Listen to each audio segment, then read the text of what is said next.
Selamat sore, perkenalkan nama saya Renaldi Ruben Marcelino.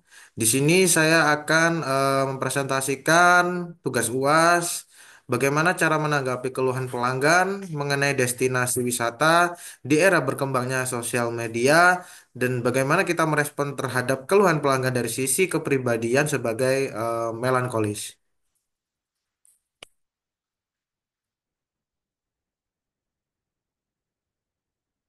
Baik. Berkembangnya sosial media sebagai sarana keluhan pelanggan terhadap destinasi wisata. Pada masa ini, masyarakat sangat dimudahkan oleh kecanggihan dan kepraktisan sosial media untuk penyebaran informasi, berita, ataupun meninggalkan komentar, kesan, maupun pesan terhadap sebuah destinasi wisata di sosial media. Banyak komentar mengenai sebuah destinasi wisata tersebut yang membahas tentang apa yang kita dapatkan dari destinasi wisata tersebut dan juga keluhan mengenai pelayanan dan kesadaran masyarakat atau pengunjung mengenai lingkungan di sekitar destinasi wisata tersebut. Di sini kita mengambil contoh untuk destinasi wisatanya ada di Paralayang Pujon, Kabupaten Malang. Dan sedikit penjelasan, Paralayang merupakan sebuah destinasi wisata di atas Kota Batu yang merupakan bukit untuk para pengunjung yang menyukai wisata ekstrim yaitu terbang layang, menggunakan parasut dan menikmati keindahan Kota Batu dari atas. Dan juga ketika malam hari para layang digunakan untuk pengunjung melihat city light, sunrise maupun sunset banyak sekali pengunjung dari segala kalangan yang datang untuk menikmati landscape Kota Batu dari tempat ini. Mengutip dari Instagram Pariwisata Jawa Timur, di sini ada beberapa komentar atau keluhan dari pengunjung bahwa untuk di tempat ini kurangnya kesadaran bagi pengunjung lain untuk membuang sampah dan meninggalkan sampah di tempat. Eh, jadi untuk tempat jadi terkesan kumuh dan kotor. Ini berikut adalah komentar-komentar dari em, Instagram, Instagram dan banyak yang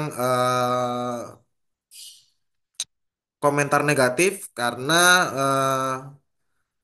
sampah-sampah juga ditinggalkan oleh pengunjung-pengunjung dan tidak disediakan, mungkin tidak disediakan tempat sampah di daerah tersebut, di area tersebut.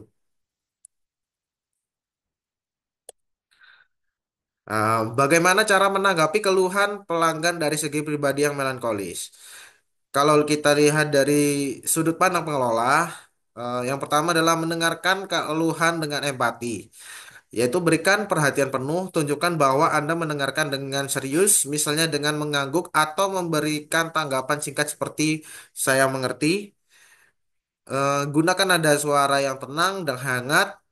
Ini akan membuat pelanggan merasa dihargai. Contoh, terima kasih telah menyampaikan keluhan ini. Kami sangat menghargai perhatian Anda terhadap kebersihan destinasi wisata kami. Kemudian, tanggapan dari sudut pandang pengunjung. Yaitu yang pertama adalah sampaikan keluhan dengan sopan dan objektif, hindari nada marah dan menyalahkan, fokus pada masalah bukan orang. Dan yang kedua, gunakan kalimat yang menunjukkan niat baik Anda. Contoh, saya sangat menikmati kunjungan ke sini, tetapi saya merasa kebersihannya bisa lebih ditingkatkan agar lebih nyaman untuk semua pengunjung. Kemudian yang poin nomor dua adalah tunjukkan teladan dan dalam menjaga kebersihan. Sebagai pengunjung, tindakan Anda sendiri akan menjadi contoh bagi orang lain. Kemudian selalu membuang sampah di tempatnya, hindari merusak fasilitas dan bawa kembali sampah jika tidak ada tempat sampah. Contoh, saya selalu membawa kantong sampah sendiri saat berwisata untuk memastikan tidak ada sampah yang tertinggal. Mungkin ini juga bisa menjadi kebiasaan yang diajarkan kepada pengunjung lain. Jadi kesimpulannya adalah pentingnya kesadaran terhadap kebersihan lingkungan yang harus kita punya juga guna memberi kenyamanan terhadap pengunjung destinasi wisata tersebut dan juga sebagai pengelola harus bisa mendengarkan dan menerapkan komentar-komentar mengenai peningkatan layanan kebersihan dan juga penyediaan fasilitas pembuangan sampah dan tidak lupa memberikan himbauan kepada masyarakat yang berkunjung untuk tidak buang sampah sembarangan. Berikut presentasi saya demikian. Mungkin ada salah atau kurang dari presentasi saya. Terima kasih.